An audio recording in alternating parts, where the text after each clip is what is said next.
Welcome to the latest episode of the VN Center podcast. I'm your host, Tega. I'm joined by my regular co-host, Edmund Oris. We have Tomiwa also joining us, and we have Kofo joining us on the show today. This is the first episode of season 3 of the VN Center podcast. It's been a while that we recorded a podcast, so I think it's perilous times in Nigeria. Why don't we just kick off the season of the VN Center podcast? Oris, how are you doing? Well, Tega, I'm fine.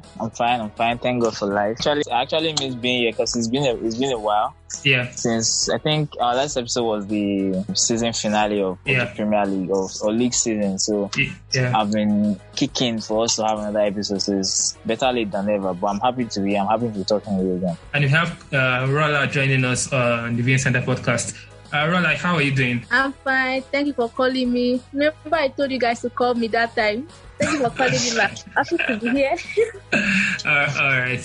We're glad to have you back. It was so much fun the last time we spoke. Thank you. And Tomiwa joins us again on the VN Center podcast. He was on the season finale of season 2. Tomiwa, how are you doing? Tega, thank you again. Thank you for the privilege of being able to share my thoughts with you and your audience. I'm very happy to be here. It's an interesting time, like you said, in Nigeria, and I'm very happy to be able to at least add my own 2 cents to all the conversations going. Yeah, definitely. So let's just kick things off with Sars. The protest has been ongoing for almost virtually since the month of October. I think since the past 2 weeks now, it has been really getting heated up. And I've not been able to go out to protest. I've been doing mine online because I don't have protest break at work. So I have to just do mine online and just contribute on one way or the other. I can, but I think it's about time that really Nigerian youths, especially Nigerians, actually stood up to really fight for something that I think is right, like the basic human rights. People can't just be getting killed unnecessarily for the past 1, 2, 3, 4, 5, how many years now, and nothing has been done. Oris, what's your take on this? Wow, Tega, better late than never. I'm actually happy that we can come together. I'm happy we've been able to put aside our differences, religion, tribal, ethnicity, and everything, and just come together. I mean, it's been too much now. The killings, the oppression, the bullying, the harassing. It's been too much. Like, since this whole thing started, before the protest started, I knew that the police, the Nigerian police force, I knew they were bad. Do you get?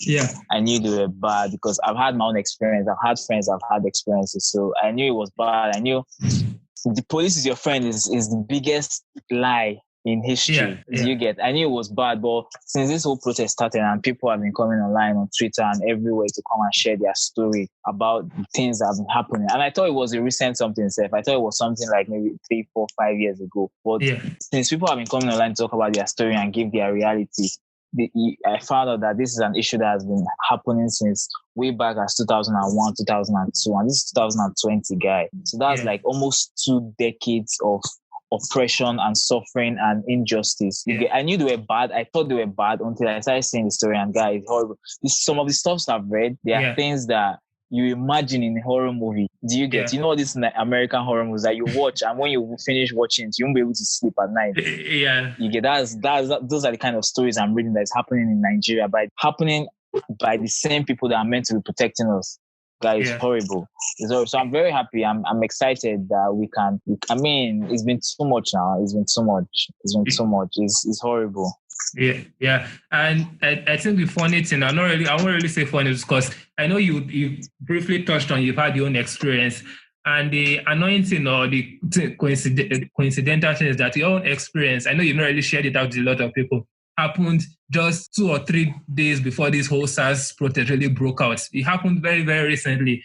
And I know it's something actually, my own experience happened on Independence Day. Can you imagine? Nigeria was celebrating independence, and I was having my experience. It was horrible. It was. I didn't really talk about it because at the time it happened, I didn't want to come online. I didn't want to go on Twitter and start putting my say because it would be like, guy, it has happened to almost every other person.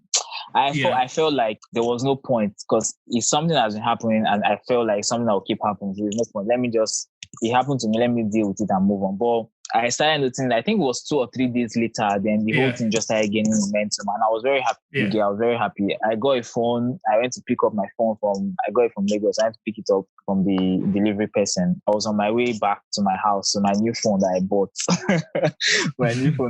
I was going to celebrate with my brothers because it was a big deal. I saved for months, years to even get this phone. Do you get?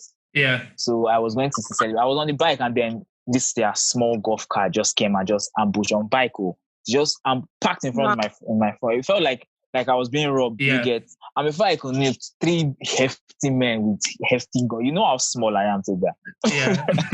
3 hefty men with hefty guns are coming down to where are you? What are you doing? What is this? So you enter our car. You are buying phone, you are a fraudster. You are this. You are. How did you get money to buy the phone? Want to see the receipt? Tomiwa, I know you've been going to the process I think almost every day, if not every day since it started. What's the experience like for you? Yeah, it's been interesting. Primarily because not that anything of note.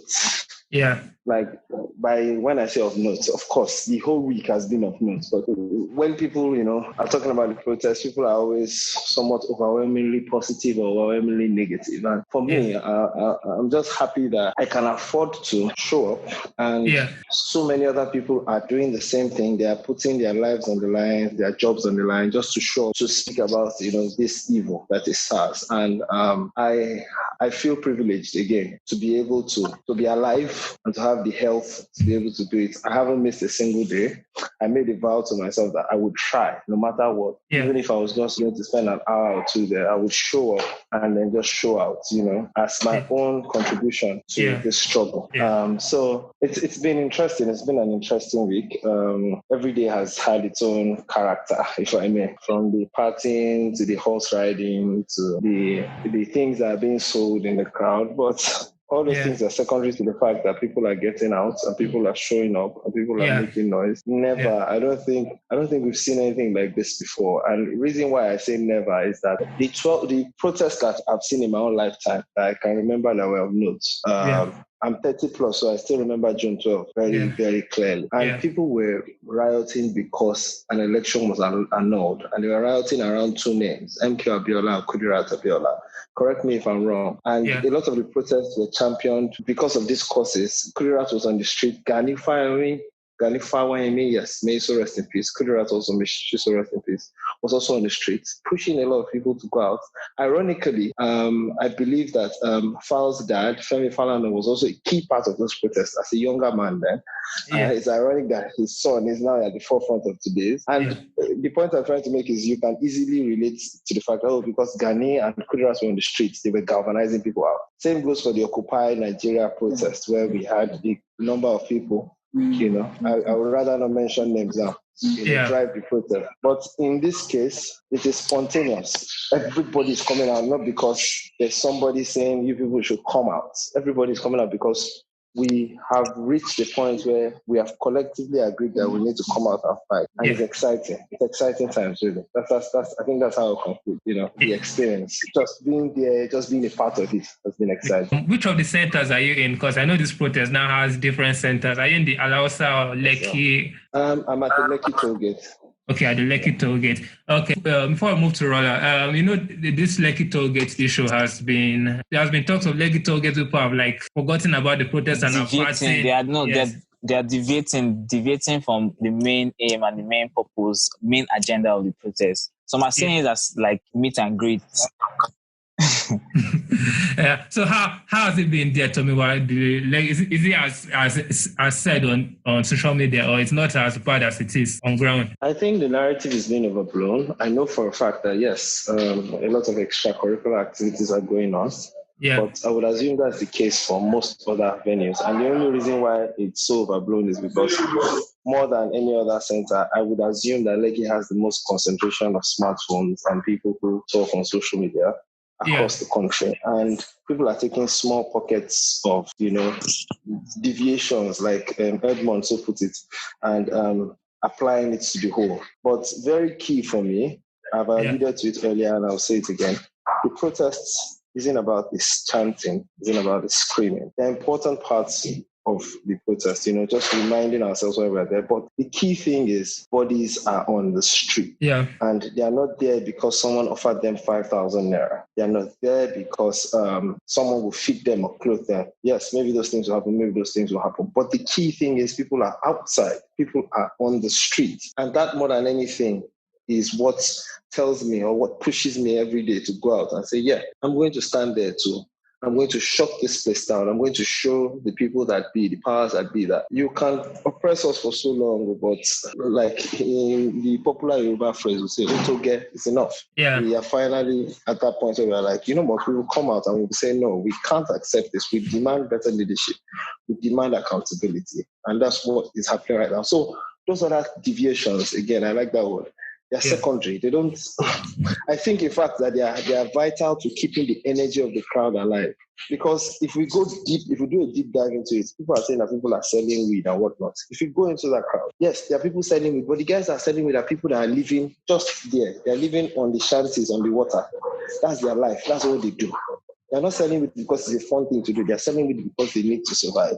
If they had jobs, if they had a good government, if they had health insurance, if they had welfare allocations, they wouldn't need to be selling it. So if anything, those deviations are our reality. The problem. Our reality.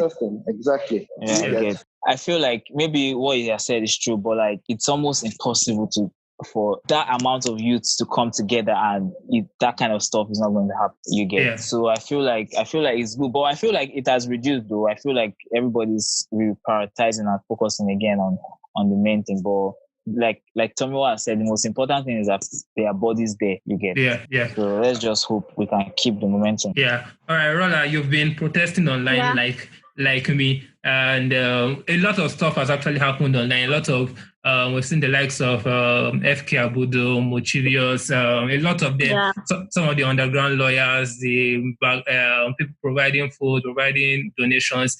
A lot of things have happened online that has helped the offline protests. That's what's happening on the streets now. What's your take on the whole togetherness that has happened online since you've been mostly online doing your own protests? It has been amazing so far because everybody really focused on what we want. It's end Sars, like no distractions, nothing. Everybody's focused. It's not even like that easy to be tweeting the same particular thing over and over and over again. But the energy has been like really, really nice. And I feel like the international break really helped a lot. So there's nothing to tweet, nobody distracted. Everybody okay, let's just do this, end Sars. And we've seen a lot of big accounts from here and there helping out, spreading the news. Yeah. So it's been great. Have you had any SARS experience yourself? I know people say most of the SARS experience are mostly the guys, but have you had any, or do you know anybody that's had any close friend or relative? I personally have not, but I have male friends that have every time. My cousins, anytime they are traveling or coming home to our family house every Salah, SARS this, SARS that, they're always disturbing them. I cannot wear this, even if you dress very well, these guys will complain that SARS will stop them. I have male friends. Even when we're traveling to school, normal public buses, when you go to that Ogomosho or your road, you will see them waiting for, and those boys be like, please help us with our food. They have to give it to the girls because once start see, they used to come down to start like, okay, you have an iPhone, this and that, start harassing them. Then the bus drivers will start begging, everybody begging them out, contributing money and all. So it has been a mess every day after we're traveling. So most times the boys feel like it's safe to give the girls their phone in the bus. Once they sight SARS like this, they just keep our phone. So they have to keep there. So when they search there and don't see any iPhone, say, hey, you this, where's your phone? This and that. So asking them different silly questions and also. I've not had a personal experience about them, but I've seen people, and I know many people that have gone through the SARS. Yeah. Tomiwa, what's your take on this? There shouldn't be the leaders in a way for this protest, because I know people are trying to say we should let's have maybe 1 or 2 or 3 representatives and at least meet the government or wherever judicial panel they want to set up. Do you think we really need to have a plan, or we should just be doing this protest for the next 1 month until something until they actually act? Or do you think we actually need maybe one or two leaders to help out, maybe meet the government or meet Buhari or meet whoever is up there and try to enforce this our 5-for-5 kind of solutions or agenda? Or do you think we should just keep doing it until we see an action before we stop? Because how long will this go on? If Buhari needs leaders or a panel to come and meet him to explain what we're asking for, then I'm sorry to say he must be stuck in the 19th century. And that's me really, really trying to not use colorful language on the podcast. Yeah. Many people are saying, even amongst us now, are saying that, okay, maybe we need to strategize. Maybe we need to, get leaders indeed and send them and then, explain and set up panels. But the truth is, there's a very popular English saying that, I can't remember exactly how it goes, but I'll just paraphrase, is that choosing to do the same thing over and over again that has failed and continues failing is just madness. Us acceding to those demands would be us just being mad. Now, people are scared that the protests are not sustainable. We can't keep doing this, continuously, but we have not tried before. We've never had this before. This is the first time we're trying something new and demanding for change. Our dear President Muhammadu Buhari, God bless his soul, has not directly addressed the issue beyond putting out a short video that was just published on social media. I didn't even go on NT that said that they were proscribing Sars. I was asking if anyone has heard of Lagos or Osogbo or Asaba, where force headquarters there. All the Sars officers reported to the force headquarters and gave back their weapons and their jackets as part of the exercise that was being used to end SARS. Yeah. No, I've not seen any of those reports, and I'm sure neither one of us has. Yeah. And we are supposed to believe that indeed this government that already has no trust whatsoever with the masses, and this police force whose IG has shown so far that he doesn't have control over the elements within the police force, are really ending SARS. I'm sorry, anybody who chooses to believe that is either being disingenuous or is confused. On the issue of us electing leaders, do you know what I think? There was a time when I was thinking that, come on guys, we can't keep going out every day to go and protest and block the road. We need to be smart, we need to strategize, we need to elect, because at the end of the day, they can't talk to all of us. Do you get? But then I've thought about it, and we need to give them time to act. Do you get? If you keep going out to the road to block the roads every day, how are we going to know that they are going to change things? But then I relooked at the 5-for-4, the 5/5 agendas that we have, that we've given to them, that some people have submitted to them. You don't need us to leave the roads before you can start implementing that, guy. And we don't need to have any leader. Yeah. Do you get? What does the leader want to go and say that is not there? It's not hard. We're saying don't kill us. We're not asking you to protect us, guys. Do you get? We aren't doing that ourselves. Remember the time when I think it was what's the name of these boys that was coming to harass during the whole Corona issue in Lagos? Yeah. It was citizens, it was people in the street, it was people in Lagos there that were going out to form vigilantes and protect themselves. The SARS people were not there, guy. Do you get? So we're not asking you to protect us now. We're just saying stop killing us. Do you get? And then they are coming with this whole issue of SWAT, and they are forming a new team. That this new team, no member of the former SARS is going to be there, and all those many.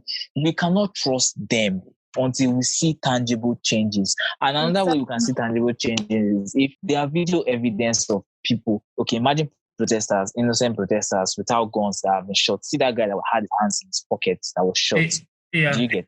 How do you set up a new unit and give these new people power, go and do their jobs with the knowledge that they know that no matter what they do, they are not going to be persecuted, they are not going to be punished? Do you get what I'm saying? So the first thing, the first sign for us from them that is going to show that, okay, yes, if we're actually serious, is if they start persecuting those that are found guilty. And there are many, guys. They are numerous. It's everywhere. Do you get what I'm saying? Because if you don't give us justice for the people that have been killed, for the citizens that have been killed, many of them, the new set will come and say, after all, they will just protest and nothing is going to happen. And actually, nothing is going to happen. And you don't need leaders for you to persecute those people, guys. You don't need us to lead the streets. Do you get? We can't trust them. I don't trust them. And the worst part is, if we don't win, it's going to get worse, because the police now will have the mind that, guy, nothing Nothing can happen. They protested. 2 bottles of Heineken for you. Cold ones. Do you get one?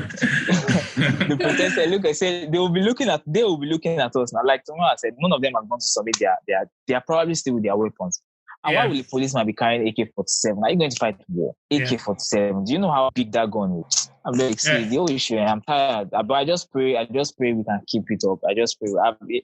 It shocked me when we started, around the time I had my experience and when the whole thing started, I wasn't really serious with it because I was like, I beg, we don't come again. After 1 or 2 days, everybody will go back to normal. But when I saw what happened, I think it's at Alusa where people slept over. That thing really inspired me. And I went out the next day in Ibadan here to protest. I went out. I think I've gone twice and I've been doing the rest online. Yeah.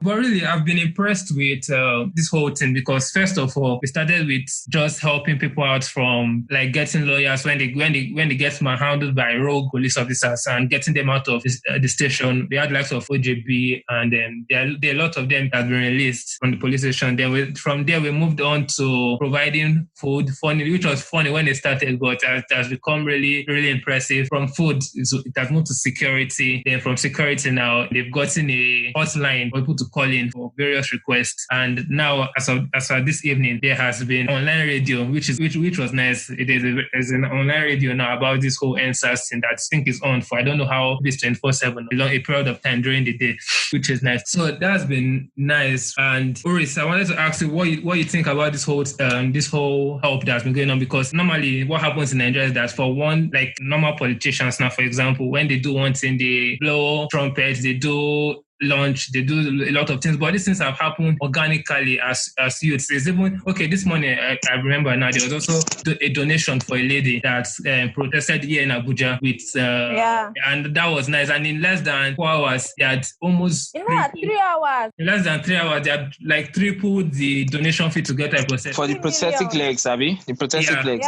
Yeah, that's just, I don't know, that's just insane. I feel like this whole movement that has been happening, it's like it's a historic moment in Nigeria, I think, in our country, because it shows us how good Nigeria can be if everybody comes together. Do you get? It's like an ideal. This is how it should be now, because most times when they open GoFundMe, it's always for foolish reasons. Do you get? But this one was for a good cause, and people actually donated. You get? I was almost very surprised with the time, because I was when I saw it, I was it's cool and everything, but I wasn't expecting it to get done in that amount of time. You get? And everybody has pulled their weight, because most of the stuff, the food, the drinks, the lawyers have been going to release people. It has all happened organically. Do you get? Like we said at the beginning, everybody has put aside their differences and just come together for one cause. You get? It's an ideal Nigeria. This is how Nigeria should be.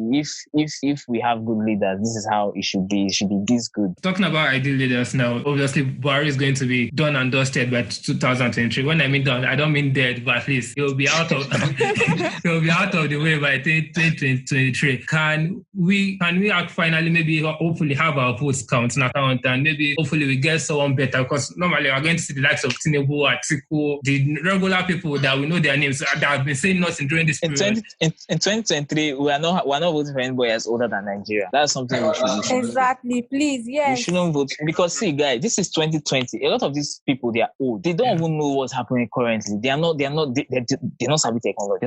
They're not current. Yeah. They just believe in and I feel like that's another issue that is still happening with this whole profiling, where when older people see you, they see your hair, they start complaining. They see your phone, they start complaining. They are not current. So an average old Nigerian parent, if you are not wearing suit and tie and going to work every day, you're a fraudster. How are you getting money? Do you get what I'm saying? So we don't come on, this is 2020. Look at France president now. Look at Croatia president. Do you get? We need somebody that is young and energetic and modern. Don't vote for those. Those are old people that should be resting.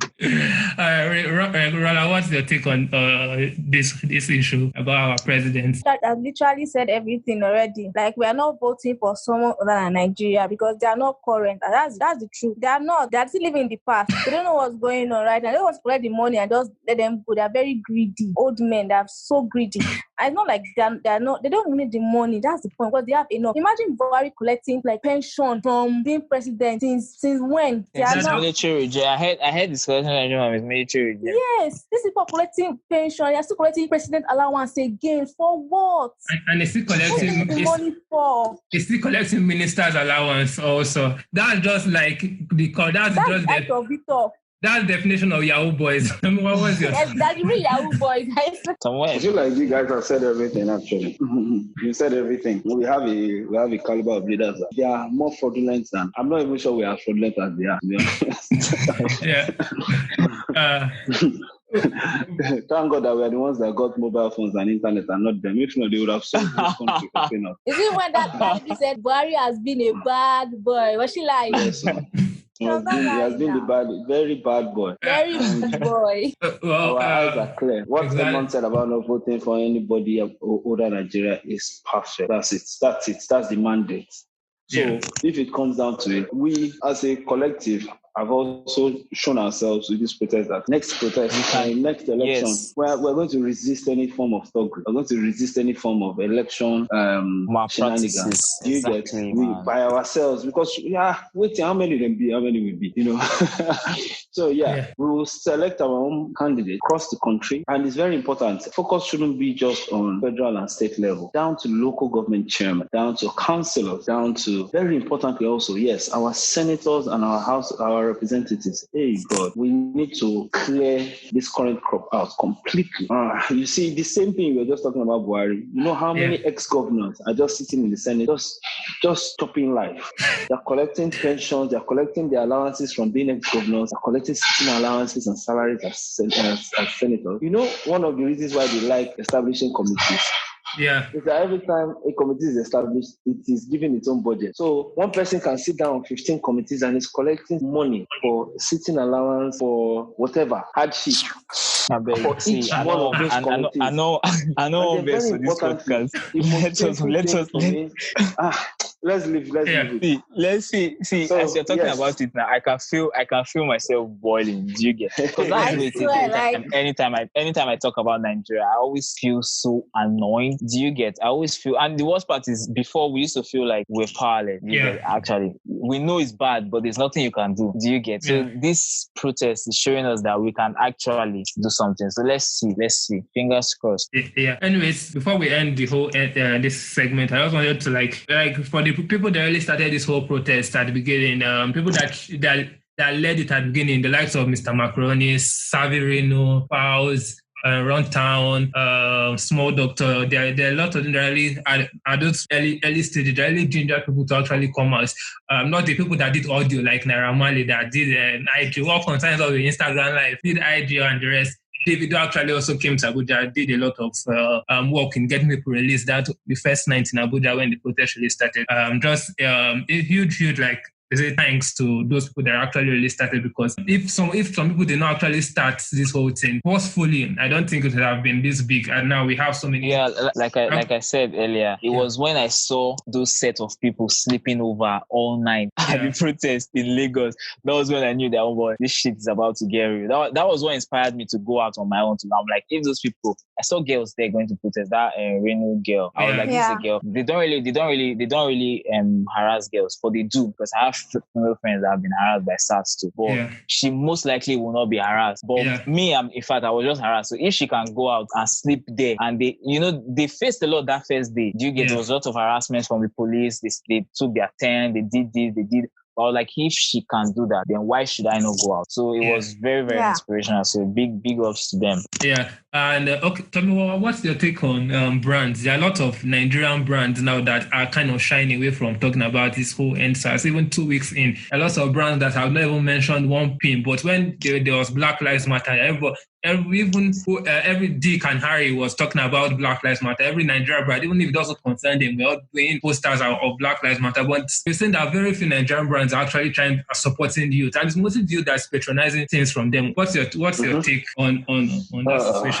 I think I can answer. I have two answers, both as a marketing professional and as a decent human being in Nigeria. Okay. As a decent human being, I'm disappointed. In so many brands, even some that are quite close to me, very disappointed in the approach that they started, where so many people they are so scared offending the government, or they are scared of losing whatever handouts that they're getting from the government, that they can't do the right thing, even though they know the right thing to do. And I am very disappointed in people that I did not expect that would take such a soft stance. But as a marketing person also, you can understand, again, some people are scared of losing their government handouts. But some people, they've put out message, may not be like, say, we self no talk. Some people, they will just say end police brutality or end reform police. They won't say the thing as it is. Shame on every one of them. And I'm sorry to say, but their day of reckoning will come, because this system, privilege doesn't save you. I was shocked when I saw Oni of Ife. The Oni of Ife said his own daughter was harassed by these thugs that are called Sars.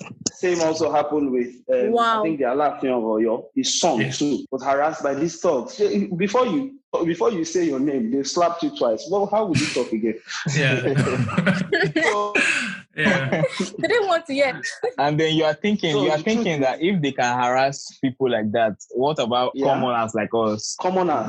Do you get? So you know we're in trouble. I say without fear or favor that every brand who has shied away, and that includes the banks, and that includes the religious bodies also, very important. The artists, the actors, whatever, I don't care what they do. Everyone who have shied away or who have refused or who have put out lackluster messages, the day of reckoning is coming. We see them, we know them. And in fact, I go as far as to say that many of them can't talk because for whatever reason they've been involved in using police brutality for their own selfish needs. Exactly. So many cases of, my mechanic did not bring my tire on time. I got them to lock him up for 2 weeks. You learned his lesson. That is not right in any civilized environment, but that's the reality. And many of them, they can't talk because of shame. So everyone who has dissociated themselves from this movement, and I say that in light of a very popular person dissociating himself from the movement just this evening. I won't say his name. Oh, I know.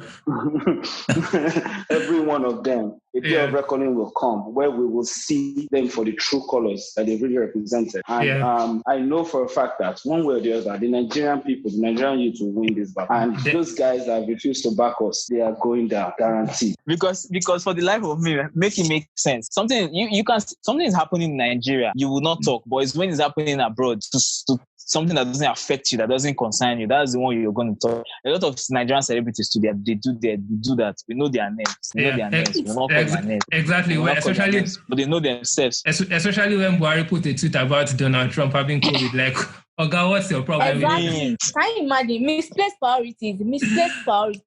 First what's happening in your country. No. It's just weird. Anyways, and I think Tomiwa didn't want to call Shege Link for dumping NSAS campaign. But that's his problem. I mean, a lot of people, I think someone used the term of getting to, using Moses as an example of not crossing that popular biblical thing. Now I feel like a pagan. He didn't get to the promise. He didn't get to the promised land. Case in point, I actually didn't have a problem with saying his name, but I did it for the purpose of the podcast. But since you don't have a problem, yes, the guy blocked me about 3 days ago. I saw your tweet. Yeah. What was that? We actually used to interact. Shege. You know? He followed me and I followed him. So we used to interact a lot. And this guy, for some reason, put out a tweet. So he has started showing his colors gradually. We didn't understand. And then he said that the Nigerian youths had given their word that they would stop the protest. And I quoted the tweet and I said, I'm sorry, please, which Nigerian youths? Just clear us. Let's just know. I didn't even insult him. And then this guy blocked me. I said, so now this thing they be. No, he wasn't verified on Twitter, and a lot of ladies got verified. The new ones that just won't start Penam. And Jack also amplified the whole thing with the whole donation, and also thanks to Jack for the whole support he had done. Yeah, he has done a lot. He has tried. Exactly. Anyways, football time is not the extra time of the Viewing Center podcast, which is weird, but we'll keep it that way. Oris, I think you are very quickly. You are very optimistic on Barcelona. I think you guys lost this week. What happened? I saw you crying. How did you see me an optimism with Barcelona? With Coleman? I said it. I think I said it. Okay, not here, but like on my other show on YouTube, I've said it that as a Barcelona fan, I know I speak for a lot of people when I say that we're not really expecting much this season. The season started very well. I mean, we charged Villarreal by 4 goals. We went to Celta Vigo, where we never won, I think, since like 2012, and we won there with 10 men. Yeah. But I was not getting carried away. It was good. It was nice. It was brilliant. But I still wasn't getting carried away. There's something still wrong with the team. They are not as effective. Then there's the issue of Griezmann still not fitting in. There's still the issue of Dembele trying to get back to fitness. So it's going to take a while. But I'm not optimistic. The loss yesterday pained me because the Getafe people did not play anything. Then there was this black guy that was just booing all our players, and the referee refused to give him card. It was frustrating. But El Clasico next weekend, so we'll see how that goes. Yeah. On Barcelona now, what's your take? I don't know why you guys so Suarez, because since Barcelona, since Messi. No. We're not going to. I'm not defending Suarez. I want to Suarez had to go. And I want to tell you from my own point of view now. Since Messi is the whole overarching the Lord of Barcelona, but there are only 2 players that have actually fitted well with Messi since new signings. What do you mean? That is Neymar, Lord of Barcelona. Neymar and Suarez. Every other person that has come, Dembele, Griezmann, everybody has struggled with fitting with Messi. So what point are you driving at? I'm just shocked that guy. So I'm shocked that guy so Suarez. That's just the whole thing. Very shocked. Suarez had to go. He's no longer good enough for the club. Are you saying people that only 2 players have? Did Pedro not play with Messi? Did Sanchez not play with Messi? So why are you saying as Dembele not played properly with Messi? Dembele's issue with Barcelona, is he related to Messi? He has issues with his fitness. Is that Messi's fault? Because that's the point you're trying to make now, that Messi is responsible for people not gelling. Is it Messi's fault Griezmann cannot score 1-on-1? Okay, let's go to Chelsea now. What's the issue with Frank Lampard and that's Rola. I'm going to allow Rola, what's the issue with Chelsea? Because at the moment, I don't know what Chelsea is. You guys went to buy the 2 German Shepherds. No. You spent a lot this season. German Shepherd. I'm really worried that Lampard doesn't know how to make use of these players he has right now. I feel like he's not going to be the one to manage these players on the long run. He's just buying them. Before you know, they will sack this man. I don't understand. I see him getting sacked very soon, honestly. Well, okay, in a nutshell, what do you think is the problem? Inexperience. Lampard. Yeah, inexperience. Okay, tell me examples where he has made like rookie mistakes or silly mistakes. Where his inexperience has showed. His selection, number 1. His selection. Okay. And it's like, his favoritism with Mount to that one step day. His selection. Mount always performs now. No, I'm not saying Mount does not perform. I'm saying games that don't need Mount, but Lampard will still find a way to sneak Mount in. You can't tell me Odoi, a natural winger on the bench, is not better than a midfielder playing on the wings. Mount does not perform on the wings most times. You just keep punishing the boy. The boy is a CM, but you keep playing on the wings just because you want to see him play. Like yesterday match now, you used Mount, Werner, Pulisic. You shifted Pulisic to the right and used Mount on the left. Mount is not comfortable on the left. Pulisic is not comfortable on the right. And Odoi, a right winger, is on the bench. But whenever Odoi plays, he doesn't play convincingly now. I think he will try that. For me, it's going to try that Mount on our wings. Mount does not play well on the wings. That is the same thing. Okay. Tega, what do you feel? What do you feel is your issue? Let me hear your thoughts. What do you feel is the issue? Well, for me, for Chelsea, I feel one thing has been Lampard's problem since joining the club, and that's defensively. And the defensive problems have just plagued the whole thing. We cannot catch a break. We signed Kepa. He did well under Sarri, decently well. But since Lampard came in, goes left, right, centre backs making schoolboy errors. They brought in Thiago Silva, made an error. Rodriguez has made countless of errors. Tomori I think has made 1 or 2 errors, but not as much as the other. Zuma has made errors. Christensen has made errors. In fact, the whole team defensively has shut down, and I do not know what he is doing defensively, because obviously they said we signed a defensive coach in I think Anthony Barry came from Wigan. No, Lampard's system. He wants to play attacking football, and I feel like you guys score a lot of goals. So goals is not your issue. You guys score, but defensively, you guys, I don't know what Lampard is doing or what you guys are doing in training, but you guys have issues because you keep chopping and changing. You bring in different defenders. Christensen comes in, Zuma comes in, Rudiger comes in, Thiago Silva, the experienced Thiago Silva comes in. But this individual errors still persist. You change Kepa, sometimes you bring in Caballero, you guys still concede. I think it was Caballero that conceded 3 goals recently. Yeah, but at the end of the day, when the individual errors are too many, you have to put the blame on the coach. Yeah, because a lot of Chelsea fans like to make up as the scapegoat, but it wasn't so bad under Sarri. And when he goes to play for Spain, I mean, he kept to a clean sheet in his recent game against Portugal. Do you get what I'm saying? So Lampard needs to go back to the drawing board. If not, it's going to cost him his job, because at Derby too, that was his issue. That I feel like that was his undoing. And he has come to Chelsea. He has spent a lot of money on attacking reinforcements and all that, which is nice. You can't score 3 goals at home and not win. It doesn't make sense. But anyways, I just hope Lampard's, because the first time we actually had our first Zuma, Thiago Silva, Chilwell, and Aspilicueta, which I think... Yeah, so it's Mendy at the post. I think that was our best defensive strain this season. So I hope maybe when they are back, when they keep on playing, I think it will get better. This episode of the Viewing Center podcast is proudly sponsored by AccessBet. AccessBet, your access to millions.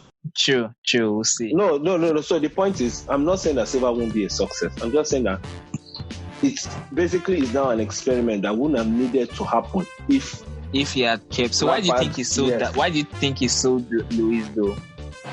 I think it was a clash of egos, or Lampard trying to assert his dominance over the team. I think it went beyond football reasons, because I know we had some rumors of it was very unexpected, because even David Luiz played pre-season with us and they just knew that it was going just like that. I think that the fallout with Lampard is more than just not keeping him or something. Exactly. More than that, definitely had a fallout. I think they were teammates. They won the Champions League together, yes? Yeah. Yes, they did. Tomiwa, okay, Arsenal now, your club has lost finally this season after so many close calls. I don't think you guys have played particularly well also, but somehow you guys have been winning. Is that like a game plan, or are you satisfied with your performance this year? I agree that we haven't been playing particularly well, and I think it's a consequence of Arteta focusing heavily on just getting the team defensively strong. And even the loss, we were playing against the second best team in the country, and then we lost by just 1 goal. Many people will hear that statement and laugh, but I think for me that it's progress, in the sense that even during the game you could get a sense that this team had learned how to fight, for every ball, block every shot and whatnot. So it's not ideal that we are not playing expansive football, but it is very, very great and key that the defense, we trust our defense. We go into 1-goal leads, and then we're not even worried about, we are thinking about the second goal, because we are sure that we are not going to concede. Unfortunately, Chelsea fans can't do the same right now, which is so sad for them. I'm sorry. Shit. They are digging a shot at us, but I'm so sorry. But at the end of the day, it's still not satisfactory that the attacking is so lackadaisical. We have quality players in front, and I think that the buck rests with Arteta figuring out exactly how to make his potpourri work, how to make these players combine effectively. These players are brilliant players. They just need the system to work for them so that they can improvise in moments. That's what the best teams do. That's why in Real Madrid, you can see some games where Real Madrid, for some reason, are 3 goals down, and then you won't even understand their formation anymore. It has happened several times. You just see players all over. You see Sergio Ramos at right wing, and you see, you just see players all around, and then they manage to pull 3 goals and even a win out of the hat. So when you have exceptional players, just create, structures for them that, allows them to express themselves. Don't try to regiment everything. And I think that's what Arteta just needs to figure out on the attacking side. The defensive side is solid. We see the team is strong. The team knows how to keep a lead when they get it. I wanted to ask about William. What do you think about William? Because when William first came to Arsenal, I think he had a kick of assists in his first match. Yeah. Since then, he has been playing rubbish. I think you finally see what was to say. I think, yes, he has been underwhelming since his first match. Match was fantastic, but since then, not so much. But I'm also confident that, and it goes to what I was saying before, it's actually more a function of Arteta just figuring out his attacking mix more so than, the player himself. Because, if he was capable of giving 3 assists in 1 match, it's not as if those things happened by mistake to him, or somebody just put the ball at his foot. So it's just more a... Let me not deceive you. I believe he has more to offer. Free trial has ended for William. Free trial has ended. It can be that God. 3 assists he has that will finish the season with. Don't know. It's just work rate and inshallah. Oh my God. Anyways, it's been fun. And this is the first episode of the Center Podcast for season 3. We're still going to have more episodes. And as long as Sars continues, we'll still keep on covering it until we get what we want, which is SARS to be over and for people not to keep on dying and for this injustice to stop in Nigeria. Oris, thanks for joining me once again on the show. You're always here. It's always fun talking with you. Man, thanks for having this. I appreciate. I just want to leave a message to everybody that will be listening to this. I know the days are getting longer, and as the days are going by, our resolve and our momentum and our vibes towards the movement and the protests, I feel like it's kind of reducing, which is normal. It's normal. We're human beings. But we should not forget those that have died unjustly, those that just went out of their streets to get bread or to buy something and they've been packed and put into police vans and just forgotten. I have some friends that have lost their siblings to today, 5 years, 6 years, 7 years. Nobody has seen them. Police has probably done something to them. So whenever we feel like relenting or whenever we're feeling like we're going to get tired, let's just remember them. And also, Champions League will come this week. I can't wait to see that because we have scores to settle with that competition. Barcelona. Yeah, definitely. All right, Rola, thanks for joining me once again on the show. Thank you for calling me again. I'm happy to be here. Yeah, definitely. We'll have you later on in the season also to discuss with us. All right. I look forward to it. Thank you very much. All right, thank you. And keep protesting. You're definitely our eyes on the streets now because none of us here, all of us are all doing online. So. All right, stay safe out there, please. All right, you too. All right, guys, do take care of yourself. Cheers. Yeah, take care.